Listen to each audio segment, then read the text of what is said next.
My wife has been wanting to know why she can't come on the podcast because she feels like I always use her name in vain a little bit with stories, mainly when it comes to mechanical issues, things like that.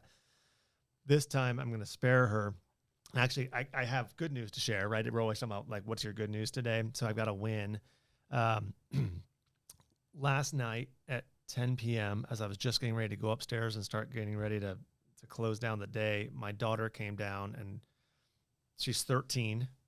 And like any 13-year-old girl, she sort of tossed her school uniform at me and said, "Hey, I need you to wash this." And I was like, "It's 10 o'clock at night. I'm about to go to bed." She's like, "But they're dirty. I haven't washed them in a week." And of course, that's my problem, naturally. And I said, "Well, can you just wear it one more day and we can wash it after school tomorrow?" And she kind of gave me an eye roll and walked away as fast as she could back up the stairs as if I wasn't talking to her. And so I went downstairs, threw it in the wash.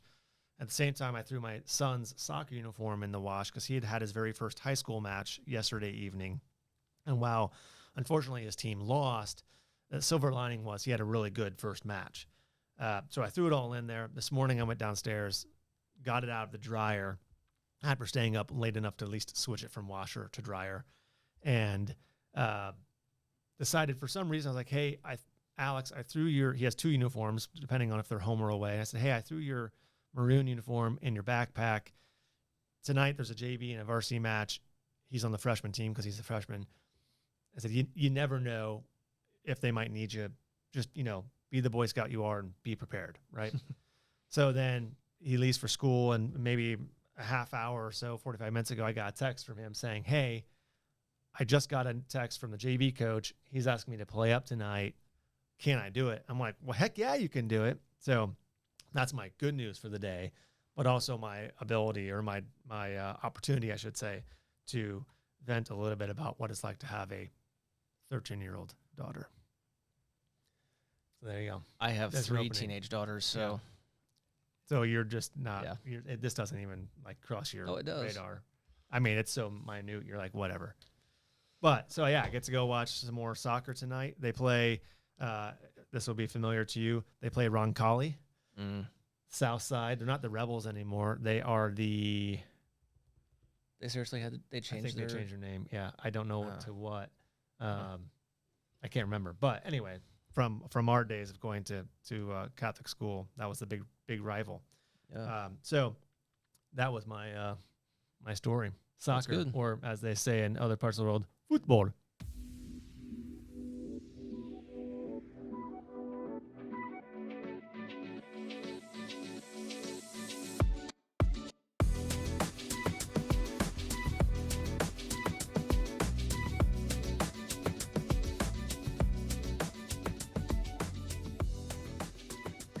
So, speaking of football, buenos días a todos. So, en España, buenas tardes. Es like es la 3.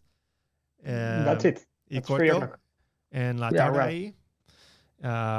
Nuestro, ¿cómo se dice? Invitado, huésped? Guest. Invitado. It's invitado. Okay. Se llama Sergio Julian o Julian? Julian is in Spanish, but I translate it to English with Julian. Julian. Zaragoza is in Catalonia or no? No. We are close to Catalonia. We are the next area. So it's Julian. No, Yeah. Oh, it's No, it's Julian. Julian. Yeah. Pero en Catalonia es Julian. It could be. Kind of. Y el equipo de fútbol ahí es Real Zaragoza. Yeah, that's it. ¿Te gusta o no? No, not at all. But they are in the second division, and they are really, really bad. So yeah, we prefer to choose Madrid or Barcelona, which is much better. I was going to add, now switching to English so everyone else can play along. I was going to ask, are you a Barca fan? And if so, what's the deal with Messi? Well, I'm not really fan of football or soccer, as you said, but well, I'm not really sure about what's happening with Messi, but I know that all their fans are gonna cry a lot this season. I expect so. We'll see. Okay, so then you mentioned before we went on air or started taping that you were a big cyclist, and you just came back from holiday in in the northern part of Spain. So I assume you were in the Pyrenees. Yeah, well, I was some days in the Pyrenees, but most in the coast. I went on holidays with my girlfriend, and it's quite complicated to convince her to stay in the Pyrenees for the whole time. So yeah, I need to move to the coast a Uh, little bit. I've been to Andorra, and it's a beautiful area, but I've also been Well, to Girona, and that is definitely a beautiful area. yeah, yeah. Well, I prefer Andorra. Yeah, I really like this place, and I usually go there in the winter season. I go there to ski, and in summer I usually go there to ride my bike. Yeah, so yeah, it's really beautiful. So we could have a winter meeting or a summer meeting. We should have 2 meetings each year. Yeah. Well, we can now schedule the future one. There you go. Perfect. Well, we're glad you had a good Okay. holiday, and thank you for joining us. And thanks to all of our viewers for joining us today. Another episode of the Industrious Podcast. Again, if you haven't subscribed already, please do so, and then click on that notification bell so you can be alerted when new episodes drop. I like how you threw that in there now so you didn't forget what the end. Well, at my age, you got to remember those things, or try to. I can't wait till I'm 65. Wow. Anyway, so Sergio Julian, as my brother said, from Laboratorios Argenol, business development manager. Sergio, why don't you give us a quick background and introduction of yourself? Well, yeah, of course. So I've been in contact with Beans since more than 1 year ago, but well, I don't have a really strong technical background. Well, I don't have a background because I'm too young yet. So in general, but even more if we talk about the technical things. But well, it's more than 1.5 years with Laboratorios Argenol and working in many different applications. But myself, I studied economics and I'm an expert. I studied a post degree in international trade. So for that reason, I've worked as a business development manager in other sectors in the 3D printing industry before, and then I started working with Laboratorios Argenol, and I'm nowadays in charge of the business development in America. Yeah. So yeah, that's all about me. Yeah. I cannot tell you many more in 26 years. Yeah, no, that's okay. Obviously, Accessa has been using and distributing a couple of your products for better part of the last 15 years. If you would give our viewers a background of the company itself, what all do you guys do? Yeah, well, it's just the opposite than me. So the company, it's a really old company. We have been more than 80 years developing, producing, and selling mainly silver-based products, but not only for the industrial sector. So I would say that our main background is in the pharmaceutical industry, and well, we have been producing active ingredients for the pharma market. Then we started to develop products for the cosmetic industry, and after that we started with the industrial market. In the industrial division, we produce silver-based antimicrobial additives for these industrial purposes and through our own unpatented technology, and which is really our special value. So you're referring to saying silver-based products, and as it pertains particularly to antimicrobial benefits, for those that are listening or watching that have no background whatsoever in chemistry or in industrial coatings, can you, in a very basic terms, explain why silver is used in this process? Well, yeah, it's silver has been used for the ancient civilizations. They used to put silver coins into the water tanks to prevent the spoilage of water, food, and well, things like that. So what we have done is to develop a new technology, and what we can achieve if we introduce our silver coatings, our silver-based additives into a coating. Well, we will have surface protected from the growth of microorganisms, including viruses, which is nowadays something trendy, we could say. So yeah, the thing is that we will get surfaces protected from the growth of pathogens and things like that, which are not sound, which does not sound really good. Right. So silver, the as in the metal, silver acts as a preventative against growth of microorganisms, bacteria, etc., and obviously has been around since the dawn of time. And you've taken what is a very basic earthly technology and found new applications for it in our everyday world. Yep, that's it. Yeah. I know for Accessa, we've been using the BactiBlock additive in various coatings for wood articles, metal articles, plastic, etc., for a whole host of industries. But that's not the only form that it comes in. I know we've also talked about master batches of plastic resins. If you would kind of describe that a little bit for us. Yeah, well, I focus in the coating industry because this is the thing we are going to talk about today. But yeah, the idea is the same. So we will get surface protected from the growth of microorganisms, but it's not only for coatings or wall paints or things like that. We can also protect the plastic parts, introducing the additive into the plastic through master bags, for example, or different mechanisms, but also into the walls, into the sanitary ware, bathrooms, and things like that, into the textiles. So yeah, the applications are endless, we could say. And that's also one of the reasons why we are not expert in something specific. So we are not experts into the coatings in general, and we need to partner with companies like Accessa, which you of course already have this background, this technical background, and we have our knowledge into the chemistry and how silver reacts, works, and so on. So yeah, that's the idea. Yeah, so we've had a lot of conversation over the last year and a half. Obviously, come March, April of last year, when the pandemic really set in, across the globe, the interest certainly spiked. So like I said, while we've been dealing with it for the last 15 years or using this product, we've had a number of inquiries over the last 18 months. If you, if you would, how would you describe the last 18 months for you guys? Well, it's been completely crazy.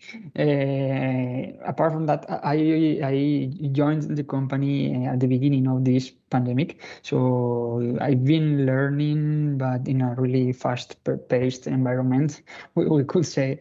So yeah, it's been really crazy. We have been always really focused into the bacteria and into the antibacterial activity. And for example, this year we have performed new tests to measure the antiviral performance of our additives, for example, and that was something that we've never done before. And well, we are kind of moving our focus and we're trying to orientate our portfolio to what the customer needs nowadays. But we are also focused. We want to keep being focused into the bacteria field because, for example, the World Health Organization is talking about the multi-resistant bacteria as one of the big future problems. So, we don't want to move absolutely to the viral issue. We want to keep being focused into the bacteria. So sorry. Speaking of the viral, obviously viral is the talk today compared to bacterial. Yeah. And we understand the background of being bacterial focused and the future wanting to remain on a bacterial prevention, but with something being a virus, any virus, but particularly obviously COVID being the front line, the headline in the news still. Can you speak to the test results of what you found over the last year and a half with silver additive, in particular BactiBlock, as it relates to being a viricide? Yeah, well, it has not been easy to perform those tests because, as you can imagine, all the laboratories were up to the neck with all the companies trying to measure the antiviral efficacy of their products. But when we finally achieved to measure some of our products applied in, for example, in a wall paint, we achieved a reduction of more than 99.7% of the reduction of the viral load. So, well, we were really satisfied with the results we achieved, not only because of the antiviral effect of silver, but also other elements in the formulation of BactiBlock. Because, as I mentioned at the beginning, BactiBlock is a specific technology which is using silver as active substance, but it has other active ingredients on itself, which are also helping to boost this effect. And when you add the BactiBlock additive to a product, so in this case, we'll talk a coating, whether it be for wood, metal, plastic, any sort of liquid coating going onto a part. What is the known lifespan of the BactiBlock as it's working to do its intended job? Yeah, well, that's something which is usually impressive when we say it, but we usually say that the antiviral and antimicrobial effect in general is going to last for the whole lifespan of the coating. So if the coating is there, we will keep having this antimicrobial effect because silver is going to keep releasing silver ions, and those silver ions are the thing that it's calling the microorganisms. So yeah. We usually say that the lifespan of the antimicrobial effect is the whole lifespan of the coating. So the BactiBlock doesn't have a expiration date. It never wears out or runs out of silver. It just keeps reproducing the silver ion as it releases. Yeah, well, it probably never. It's complicated to say never, but yeah, we could say that it's a really long time, long durable. Probably longer than the part is actually intended to be used. Yeah, that's it. That's the idea. Gotcha. Yeah, certainly as long as the integrity of the coating still exists, that's really the key. Yeah. Yeah. Well, there's no question that some of the primary markets we've seen this used in or have interest in is everything from automotive to aerospace now, amusement rides, obviously, as we talked about, kitchens and bathrooms, whether it be wood surfaces or, in some cases, plastic part. We talked about toilet seats probably more than we ever thought we'd talk about toilet seats, but it's an option. Yeah. I thought you liked talking about toilet seats. I mean, who doesn't? You spend a lot of your time in the... No? Okay. Anyway, moving on. I do my best with thinking. La oficina privada.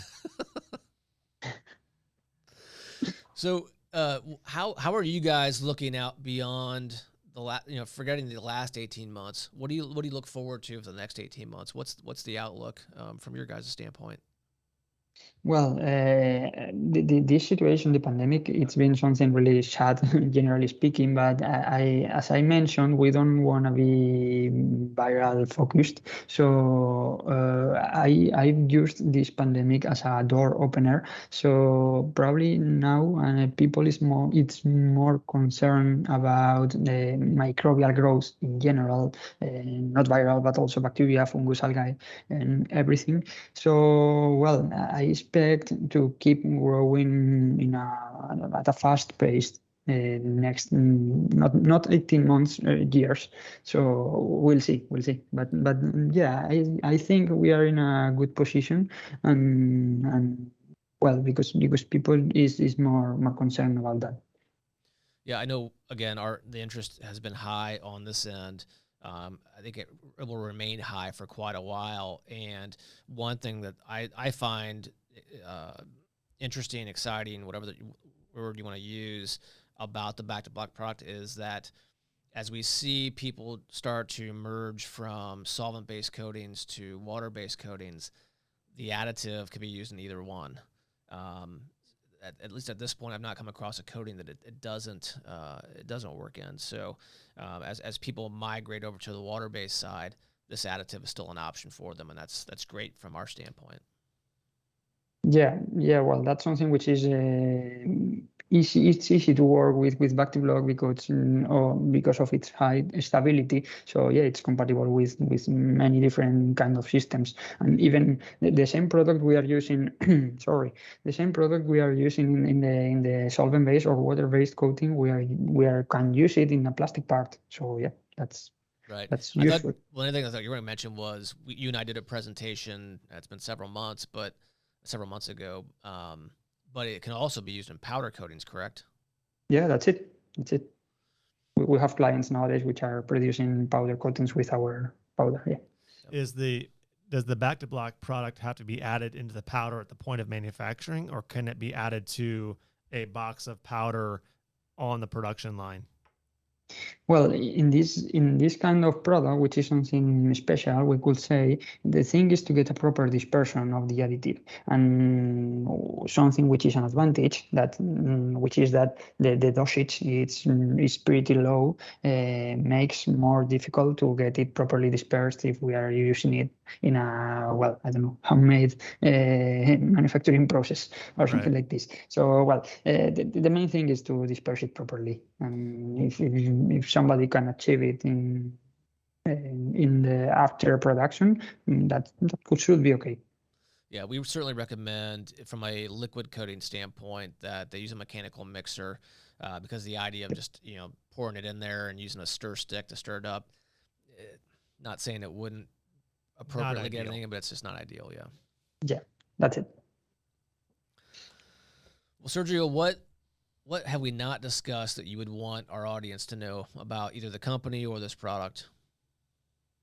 Well, it's a difficult question because I think we have been talking about the most important points in the meeting. I wanted to remark everything related with viruses, but also the new concerns about these multi-resistant bacteria. And we also talk about that. For example, it's important to notice that silver it's effective against this kind of multi-resistant bacteria, and bacteria is not going to create this resistance against silver. So as they do against the typical antibiotics, silver doesn't work in the same way. So for example, this is a good point. So what I hear you saying is, obviously, if we use antibiotic or antibacterial products, bacteria can get smart enough to be resistant to that, but it can't outsmart silver. There's no way for it to create a resistance against silver. So it's a preferred, essentially dominant antibacterial. Yeah, that's it. What applications are you seeing, throughout? It can be anywhere globally, but particularly in industrial coatings for antibacterial purposes?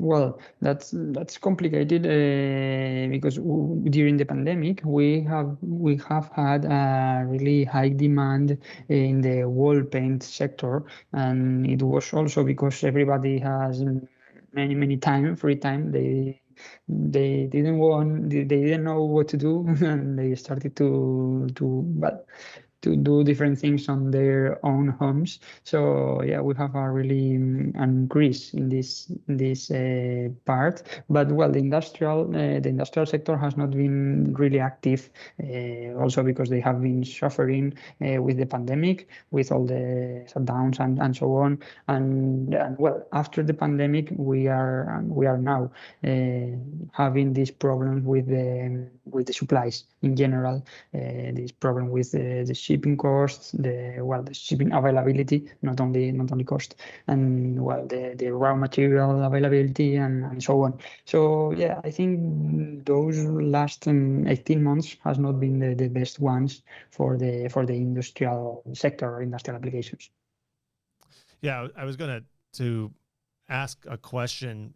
So I'll timestamp this recording. It's the latter part of August. And in the United States right now, COVID has made a significant resurgence, especially with the Delta variant running through our country, and almost every region of our country is being affected right now.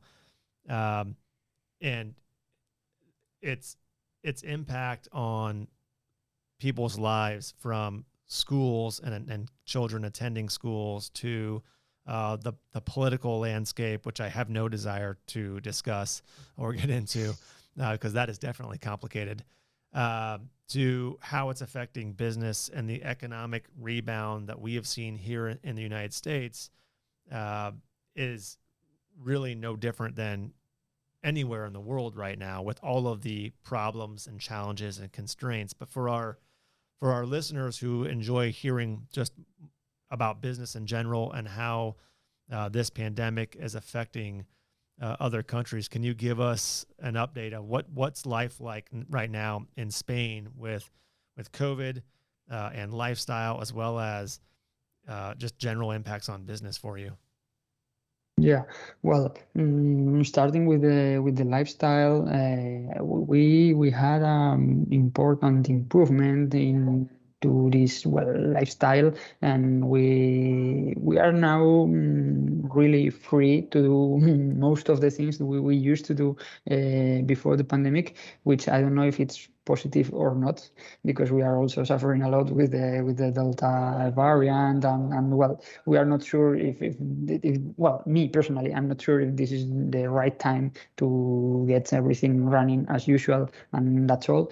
Well, we'll see, and time will say. But talking about the businesses, well, I'm the feeling that they have is that people is a bit tired of this situation. So, and even for products like ours, which has, well, the pandemic have had a positive effect into the demand of products like ours, the antibacterials and things like that.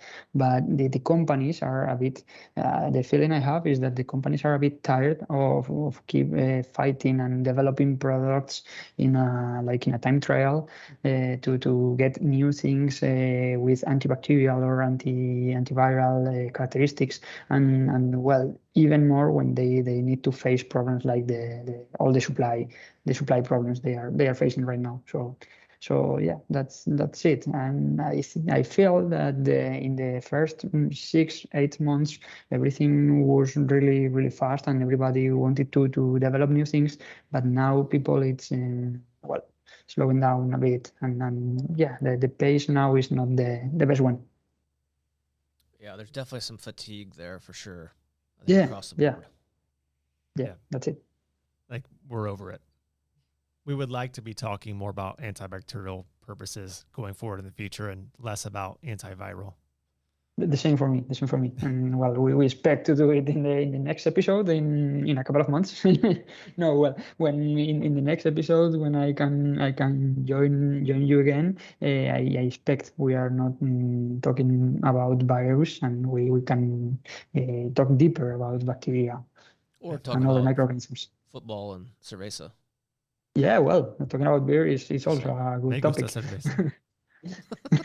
You know, the good news, Sergio, is you can create a lot of free space on your bike in the mountains. I'm just saying. Yeah, absolutely. Well, but that's not completely real, because when well, not now, but some months ago, when we had some really hard restrictions, there was, for example, only one road in all the city where we can actually go there and ride our bike. So it was like the Tour de France. So it was completely crazy. Wow. Yeah, but yeah, now yes, now it's a good time for that. So, who is your favorite cyclist? Well, I've been always a fan of Contador, of Alberto Contador. This is the typical one in Spain. What about Miguel Indurain? Is that too long ago? Yeah. He's too much for me. He's too young. He doesn't. I know. Yeah, I know, but well, it's not my favorite one. Yeah. Gotcha. All right. Well, do you have any questions for us? How's that? Well, I don't know many things about Accessa because we have been 1.5 years and I have been swamped with things in coming from everywhere. So I don't know if probably you can tell me about the most impressive project with BactiBlock that you have been working in. Well, I would say when we first started with the BactiBlock product, and I'm going to say it was at least 15 years ago, maybe a little bit longer. This happened to come from a manufacturer of tables. And so the tabletops were made of wood, and they were looking for antimicrobial properties to that surface. And so that's where we started with it. And then shortly thereafter, as we added that line to our offering and got the word out, almost immediately we had other people coming to us and said, hey, talk to me more about that because I have, we have a paint product that's a in mold coating. So for foam parts, there were people who were making foam parts for different industries that wanted that same characteristic in the coating for that. So we started offering it there. And that's migrated into metal coatings as well, just depending on what the end use of that product is. So it's been a natural and good addition for us. And the obvious, of course, is, again, in the last 18 months, we've seen a ton of interest, both from end users, but also from other manufacturers alike. And so that's been good too. Yeah. So I'd say our success so far has been any application where the end part is coming with a lot of body contact, human contact. So there's obviously the human contact, but sweat and oils from the skin, as well as any environment where there's moisture, whether it be actual water contact or just a high moisture environment, to include residential cabinets, particularly in bathrooms. Or hospitality. So restaurant tables is a big one. That's where a lot of the initial interest and successful response has been. And there are a lot of people out there in that manufacturing space that don't quite know about it, that are potential targets. Yep. Well, I think the people didn't know about this possibility. Well, in some cases, they didn't know that this possibility exists, and it's in these months we have been focused in the pathogens, so in the microorganisms which are causing different illnesses to the humans. But there's also bacteria which are creating bad odors or different stains in the materials, and it's not something which is dangerous for the human body, but it's also important to have a product which is with a better reputation. I don't know how to say it, but a really high quality product, and that's also a good point, and that's an important field that I would like to go more in depth, in the future months. Certainly. Well, any other questions for us? Well, I don't think I have more questions for you. That's okay. All right. Next time. We'll save that for the Cerveza. Yeah. All right. Well, Sergio, we appreciate you joining us this morning, our time, your afternoon. Thank you for joining us. We appreciate the partnership and look forward to growing this as we roll along. Yeah. Folks, check out the BactiBlock product on the Accessa website. Also, don't forget to subscribe to the Accessa YouTube channel to watch all the Industrious Podcast episodes. Hit that notification bell, and we'll see you next time. Thanks. Hasta luego. Thank you so much for the invitation. Hasta luego. Bye-bye. Bye.